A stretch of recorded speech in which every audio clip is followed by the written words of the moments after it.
तौरबनिना तौरिबनिना आइना याब मिसु खरसु यामन दबे यादबनिना मोय मोय नुपी से बोले को काले बसिंग हायबा समना हायबने चापी जेंगरानो किमनियो कनानो किमनियो म लैदा याम खबिरमे पोपी की मांगदा model होइबा MLA लैदा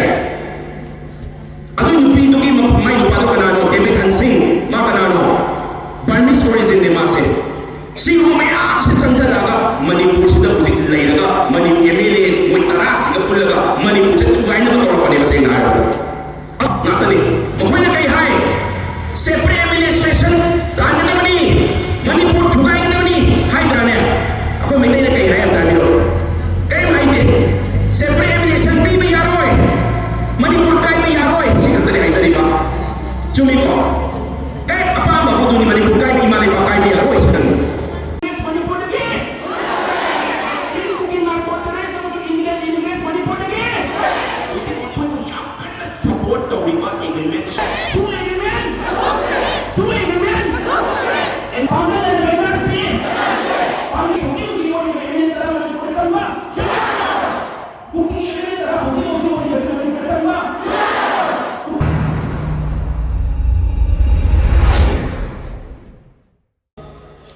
I nangasi main way nangasi ki public meeting se attend to bagi maram di karino haibu matamda tasena nacha se thamanga me ahunda यामना नुंगाई थब थोदो थोप होरे था तरुक सुजले हमचित हयेंगी मथम था तरुक सुरबनी था तरुक से मफम फारे हाइबे यारे नुमित तरानी ड्रामानी में होगी मतुंदा आई दिल्ली चतपा होरे अदुगी मतुंदगी चतपस डिफरेंट भारत की मफम चतुना अकोई मेतई से लाने को थोई बेइरांग से करीनो हाइबे से मफम चतुना नसीबो राक्षबनी मिनिस्ट्री खुदिमक चंगगा भारत की हुजे एक्शन लौगदब मिसिंगसिदा मेमोरेंडम पिसन बननतदा मेमोरेंडम पिसन बगी मथकदुदा डायरेक्ट फेस टू फेस उनरगा मखोइदा वारी लिजरग लाक्चबनी तौबा तौदबद तोमान होइबे मखोइदा सीनी को अखोइ मणिपुर से सीनी को अखोइ मैदै ग्रुप से सीनी को आइबसे डायरेक्ट फेस टू फेस उनरगा वारी लीडब याबी हाइदन चाना इनिशिएटिव तौरगा लाक्चबनी अदुदा नरम नहान कुइदे बिममांगना डेट 7 दाई थोक्चरे बगे कोइगी पॉपी प्लांटेशन मुथतबगी मतांग दसु मेन ओइन थोक्चरपने अदुगे मरम मन करिनो हाय मतम दाई गसि लाक्चबगी मरम आइ नबसि लैथबगी मरम से आइगे जर्नी या वाली आइ लैथबगी मरम से करिनो हाय मतम दा पावो माइ चै तयु म्याम अखोइ से याय के पुजन न मथौ ताई अखोइ पुजन नत्रदि लान से माइ पापंग मोयवा पुंजन नबसिदा कइदोरे हनकी मपादगी चंगागा मणिपुर थुगाइनब तौरिबा मे अहुंदगी वानतेको ममांदगी तौर प्लान मोय तौरमिसे कोई चिन कुकी नार्को टेररिस्ट अमसु इलीगल इमिग्रेंट्स अर मयाम खंगरिस मणिपुर चंगागा मपादगी सुकोइबा मणिपुर द फत्तब थबक हाइबदी पोपी की ड्रग्स की तोया तो बिजनेस तौरबा सेंता के या कांचलबा मेमा दुगी लंबी से फजन लेना तारा सेफ रबा अखोइ मैदै ने केदोई इचम चमना कांगु मगसु कम्युनिटी मगसु सौना तबिना मुंसी चालना अमा बस सौना तबिना इचम चमना लेजबा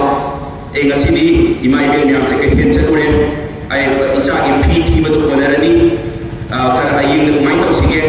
बाबू म्याम से सु ए गसिदी तोरो से याना जै सुनद्रे अदुबो हाइंग अंसित मथंगी स्थाददी आई मागी फी इचा की फी मसे कोनरनी कायना यामना इचम चमना लेबा पुचिरो ले हाइता मोइना सोमददी तौरमी प्लान सिना चंगागा इलीगल वने चंगागा इलीगल मफंदुदा लेशनलगा भारत की ओइबा एक मयाम से मिसयूज तौरगा हाइबदी ममी मरे पंजरब द विलेज अथॉरिटी एक्ट 1956 का हाइबा मयाम से वायलेट तौरगा सिजना रे हारकांदा एक मयाम राइट मयाम से मोइगी फोर्ड लेहलगा लेने हाय मतुंगा पापा थबक तौरस नतबा मखोइगी मेमादा एमपी ओइरम नुपामना मणिपुर चंगागा साथीरबा नोंमै पाइबा टेररिस्ट ग्रुप हांगोए ममी मन हादा थांगलेन कोइ गोइते अतुबा टेररिस्ट ग्रुप मयाम से पुंजले हारकांदा 2008 का सेंट्रल गवर्नमेंट स्टेट गवर्नमेंट अदु 25 कुनमंगा कुकी मिलिटेंट्स का को लगा सस्पेंशन ऑफ ऑपरेशन एग्रीमेंट से साइन तौनरमे सान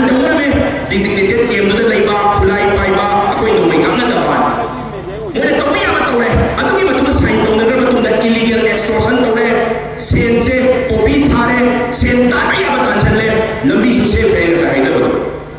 aduna ai na ya da ba thak se tawra bani na ai na ya mi su khara su ya ban da ya da bani na moi nu bi se bo le ba ka le ba se na ba sam na ne chak ki jen kara no kim neo kana no kim neo ma lai dai ya khabi ram le to pi gi ma da model mai ba MLA lai dai adu nu pi to gi mai ba do kana no debe khan sing ma kana no Burmese origin ne ma se sing mo ya se chanja laga Manipur se da uji lai laga MLA moi taras ga pulaga Manipur se chugai na ba to pa ne ba se na adu na koi ye na ba se kana no ana kam ma sakta ma tho dai akhoi husi me ahun de horaga mamang de su plan to ka tha to chathara ni ba se chin ku ki na ko terrorist amu su illegal immigrants se mai fu na ha ta ki ma tho dai ma se na adu ne ke mamai ne kai zaba kunchen na ba ai ba se husi chin ku ki na ko terrorist amu su illegal immigrants ba ko na muthala ma tu na se lo re bra ba de ta se na ha ba ek lo maya ma sui ma maya lai ba ko irai cha sin nam na ba bharat manu de lai re bharat mars to re apai hana kingdom mo re mani bharat su sai tapi ko to ina apoi na su khangi adu ke to husi india manu de lai re ba ko se lai re ba adu ke to re india manu de lai raga bharat ki संविधान constitution se pass to matunda mai tai ku nam na ba ek na ta ne ba si biam se adu na apoi na anyhow ek biam se apoi for da se to ba ya di ro ma ye mi yo jing tam khina da bina tam da nu si chana tam nu khuding yero mi lai min da smai na jing da su mai tai su 100 lai min da kai kai ni mai am thai ro ni kai ni ko sama lai min da ya aduna ke to akoi lai ba ya da ba akoi ni right me am phang da ba illegal immigrants sing dura changja laga visa or arrival ki tribe da bharat ki su chawra schedule tribe to constitutional right se illegal immigrants sing dura phangja le moi ka nuai ba ya ban nuai re adu ma thu akoi da mulan to rai ne mi ne aduna ke to akoi chin mu ki na ko terrorist am su illegal immigrants mu that pa se si lo re ma chunda ek mayam lo mayam se sendok da ba ya de ro ma ai ne yam to na ha ja ba cancer se last stage koi bagi symptoms se phutor bagi wani ko handak su soi mama su soi atom soi na pai ne se wei ji wai se 1947 da bharat linta में 49 का मणिपुर से भारत का मर्ज तौरे 51 का भारत की संविधान खोले हैं then 56 60 दा एक लो में हम पास तौरे अदु दा ए लीडर में आपसे कोई ने यार में एक से सोए ना माने को ऐसे खले सोए का सुनो कोई नाम दे अदुम ले रे 1972 दा मणिपुर से स्टेट कॉलेज स्टेट पर पंगे अदु क्या कोई लगे दा है भी होने 1960 दा पोत दा माई ते में आपसे यार नहीं मांग कमी से यो ही को 1960 दा पोत में यार नहीं अदु ना से तो सोए का लापने अदु ने के दरे मुझे के दरे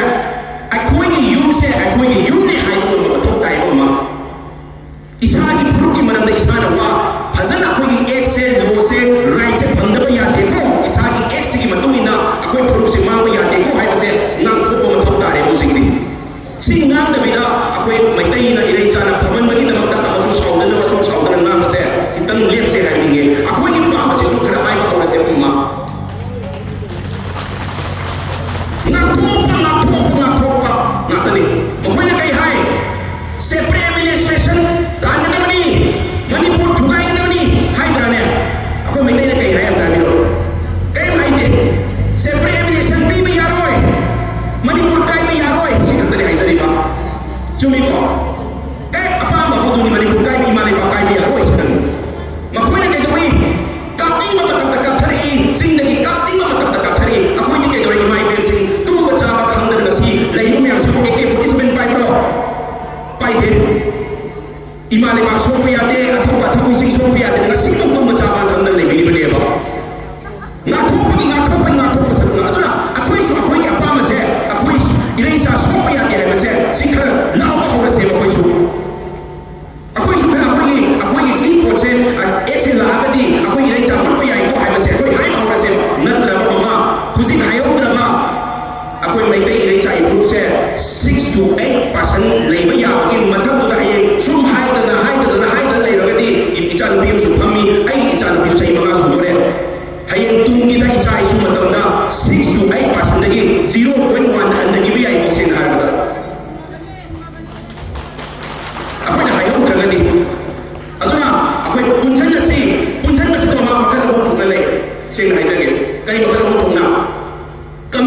together. Ngasi lapiriba, pambiriba, yaubiriba, thaba kachin ba mayang kai thoga. Akoi public meeting se yaw da bayate ko, koi punjan da bayate ko, na properiba mayang se si coming together ka webo ma. Lapire mapung pare ngasi. Ado si dang nani mapung pa ung na webo ma. Apun bagi pangalut ung na mo. Ani sumada kay daw ni thinking together. Hai ni wakal pun na kami na ba. Mayam lapire hai kan kay daw sige, lan se kumain sen sige, akoi purup se kumain kan sige, Manipur se kumain kahelu sige, hai bagi amat ta koi wakal pun kami na ba ko takale. Ado ni thinking together guys. Ahum sumada kay daw kaya na kadang to kagani kay kanani. Ado na working together. Pulang jangan mina ba. Usit kali wakal mo duga thaba koi na pulang pangkok mina ba. Ado working together. Ado na coming together, thinking together, working together sa mapung phana kaya pangkok ba. Ako akong bagi saktam sa ubo ng gani ba ma. Nasi yung biyo. Naangkay nasa sa TV na kayo ulang biyay. Ulang pa duga imam yang may pinang gani isa at tawari matabag sa ayan panay binu ko. Isa ang conversation mo na ay pinang yang yawang gani. Hayawi ko. Ado na kung kasi nasa ayan pa mayam na asusi mo na ang touch mo may nila kung sa tiyo pag imasing mo mo doon may tayo. Sing harap. Ado na kayo nasi mo di unare nahamay mo mga bibi mani nasata nasi mo unare azana unare sakmay ka unare kana kami matang dadi sa akong gan suyayin kay ito ay sagay ko ay kita natin ko so unare ka di lusin na may ganita na minahaye kung may tayo sisidaye may tayo di mo niya manatang gani may tayo di amaga machoy ka na bani haye ay nagigit na ito nante ako yung may tayo mo manabani sude may tayo di mo niya mananabasani ako yung punta bagisu minamur manatang may kalini haye bundi na lang kaya yen bi ako pa yeno mi lebili pa to dharma jatpa ichinaw sing nomaizing kudingi pun bayawi ko ya irai kudingi pun bayawi ako ini pun bagi tayo si thang dia ba aduna mina ko mo manada ko ini demi ya ini pun ba matanda ko may tayo mo manada ni suwe ba mama sina ado ya ko ina pun ba machange ba aduna ke ba ai sina ai sine ne mayam na haya modi wangang de haya ruling party na gi moy masai hena ba ito sa kai ko pero amat ko punja na si opposition ni rasi di wala sa kai ko pero amat ko punja na si imay den sing music lai ba mayam sa kai ko pero amat ko punja na si CSO atum matam punan matam Manipur kita matam nam kai ka dia ko pero iba CSO mayam sa punan punja pero amat ko punja ni na si naha mayam sa amat ko punja ni na si atuka memorandum to mache pi men hota amat ko ina bini na se ba pili amat ko na se ba mo ana mo di ko nga pingang ko ti sa mayam ado isagi ako may pangkasin na kung sino ma kasi nahay mo na memorandum ni papi ay nahay mo lay ay sasri pa ba ministry niya ang kanay ba nila ay kang na sa iyo ma memorandum ay sili umi masado kung nadabi na pila ni paani kamoy papi kamoy support to may di ang lay photo copy di ang lay mo ma kasi yan kapag tawagin na to di tungan mo kayo na sana lo sabagi MP Changma yan lay Raja sabagi MP Chani yan lay loy na memorandum piyo ay takin na sana atong sila piyo ng niba ng janita atong kita may nasa tawag diyo kanino ngamuka na kami ito na ay unari ka memorandum ng piyo ay takin ay piyo ay nakaisay minimanganang darang matang piyo face to face nagay ato walis na nagay kaya kanino ay matanda ako'y walis mo na ayaw ako'y kanggadam na diba ako'y walis ako'y na ayaw mo na kanggadam na diba siya na ayaw ka ato na ako'y nanuwan may nakalay niya sila kaya ako'y tidoy na ako'y isagi wali malay pa kawali niya ni isagi ipuro kawali niya ni mo na nuwan may nakalay niya tawag tayo ka na tawag tayo tabang tawag tayo din ano po ako'y wali siligong tuwero ma ano na ako'y sing ay sige walang pinagkirap tayo niya ako ba yay ko election ko siya lapay diwan at din ma suway ba sa kaya mamamang dagitong suway na handang susuway itong suway ano na kita irecha ipuruk kita magta kandiba leader mayang na yung gani ay kanata hunjero ay tayo ay kukina kway haraw kasi kayo ay matanda separate administration di panguwaroy na ba na ako'y may tayo masin man nagkadarap siya haraw ay mo na kway haraw kasi kayo may tayo di kadarap pa sa haraw ay mo yung bitumat sa kasansaan ano na kayo ako'y masin man nagkadarap siya kanan ano na yung hunjero ay kanata ano na kayo ay ang magpihainingin atong yan kami no sila irecha ipuruk ijati kita maka huzik tholak pada apa yorong mani mapan tholak pada manu na to ba ang thagat piu kayo kaide election na sila pagyawan at ado ko at so election wa gira macha election wa gira maya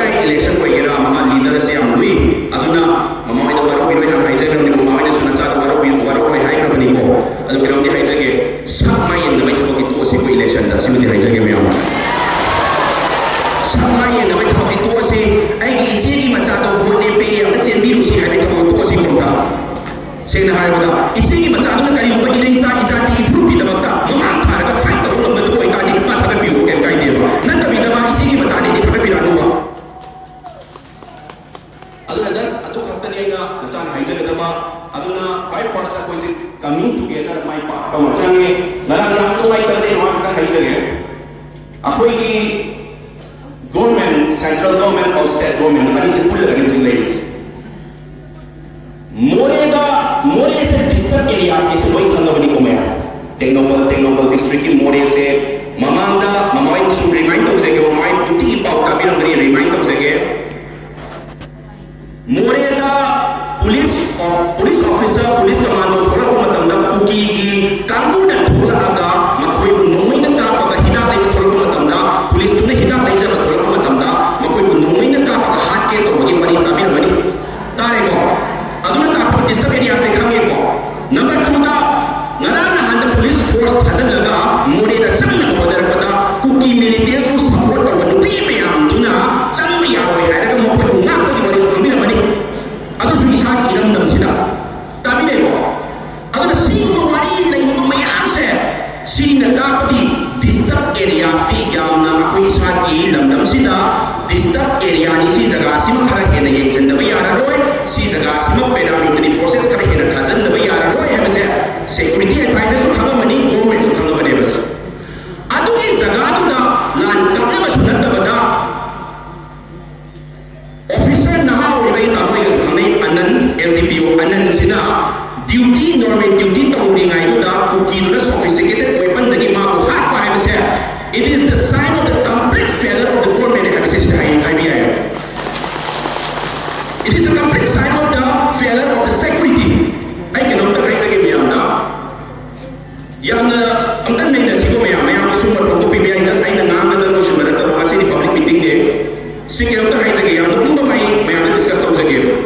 Karena aku confused kau ni. I kenapa tu hunjir kau? I say hay lagi. I honorable CM I tolak pun minta suku nama tu. Opini matang nama tu semua direct from tu ni. I security advisor tu ni. I di rasti di wala budi kau. I board lecturer ni. I board itu ni. Nampak hay lagi. I kenapa tu against sesuai kenapa tu mai usul lagi. Kenapa tu bincang usul lagi. I kenapa tak lagi tengok. Rasti di parti magi kenapa tu bincang usul lagi. Kenapa yang leader usul lagi. Atu ni tu ham situ sesuai situ kan sesuai dengan tak ada dia betul sih. Kaino apa ini cari ibu Manipur kita tak bincang tu wala apa tu apa atu lagi bincang ni. Atu kan tu apa atu lagi kita boleh jadi boleh wasar. Atu apa rasti dia tu ada apa sih nama orang TV thara kata aman anu hulakan ni atu tahu macam nanti apa. Imai bensin tu macam kau dah na atu misi tu mana pun tapi kita yang yawe atu ni nak apa imai tu kita rasti wala sini mau ngana tu tapi macam lagi kau itu sinar. Kuna mai macam tahu macam nanti tak ada dia itu. Atu nak kata mawai dah hasil ini saya nak kata lain ni situation more kisida sunai dah sebo. Article 356 haibadi mayam PR dah haina betul kami ko presiden dulu dah haina. Article 356 sanai ina terkat sanai di haiban naina badi ya. Haibadi PR sanai rapra dribra haiban naina badi ya. Karino makoi di order thola kat ini. State government na responsible koi kre dissolve kore union government na state government ki mahut singre hai kata naina badi ya. Hai hang badi ya. PR sanai rapra dribra. But Article 355 sidi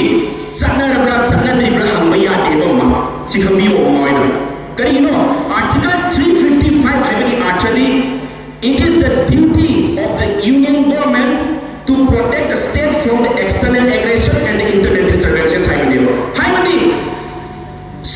mapandagi changapa suppose Pakistan dagi Bangladesh dagi changchal aga terrorist kagu changchal aga state to the country to the land tawraba natraga adu mathuda state to the country manuda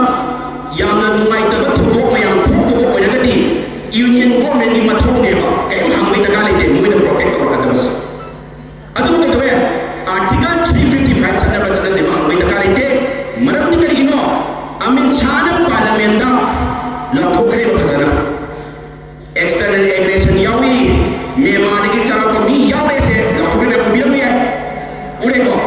amin chana lathokre basi ko NIA no mas NIA daga moina wal ki intellectual daga case thabada number 1 daga ai mi yawe o aso de do adu point to hai matanda yindi ho NIA na su Mapandagi changapa kangu yawe, su kangu su yawe, sigi irang sida hai si NIA na su phongok krabane. NIA hai si kanano. Ministry Center ko megi makada lai na tro boiswa. Adali NIA su hai re, Amit Shah su hai re, ai face to face security advisor na no mi da su yawe, mapandagi changapa yawe su masana su phongok chahiye. Adali tawri processing ko thangi hai si mo na tsare ko. La to ko bani na. Article 355 used order koi paramilitary forces mayam ni change kana gi order ngai ni mo se ta khangse ni e bai na mem yan da mi ko hai mani mapan gi chang pi su yaw re hai re koi ma sa hai jare chum me hai re lan su mo ya thon bani hai re chum me koi hai jare su ka bu su ki ka bu su yaw re hai koi yaw hai jare khame lo ta kam na ma tam da security advisor sa re ko phon re ni e mai ji koi kam na ma su gi designated kem do da shoot tagi mi ahum ka layar me ata yana sa ka ba ata di mai ha kun dagi bana to adana si mayam se moi kham ye ba kham ye ka da army forces paramilitary forces mayam su chang ye ba Manipur sida kanpuri bane na ko ya thai ye ba ya thai ye ba ada ta ka di ma ko da mu thak ba ka khai ki ko ngam si kana yi ko da ngai do se ngai jari si kana yi ko da ngai do paramilitary forces की वो ministry की मखाने army से defence ministry की मखाने उसी security adviser मसो भजन CM secretary बन मुकम नहीं ने मासे अलग अलग की सीएम से रोए खम गदी तना की उधर नाई को से कोई कंफ्यूज है बा तना की उधर नाई तो माने मां के घर में मास में को आई हम तो मेरा की दिन को सेना सेना है